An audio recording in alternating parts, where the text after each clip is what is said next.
Meaning of John Alcock. John Alcock. John Alcock. John Alcock. John Alcock. John Alcock was a British pilot who, together with navigator Arthur Whitten Brown, made the first non-stop transatlantic flight in June 1919.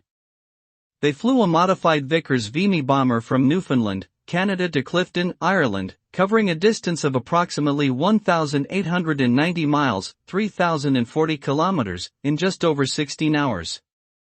The achievement was a major milestone in aviation history, demonstrating the potential of long-range flight and paving the way for future developments in air transportation.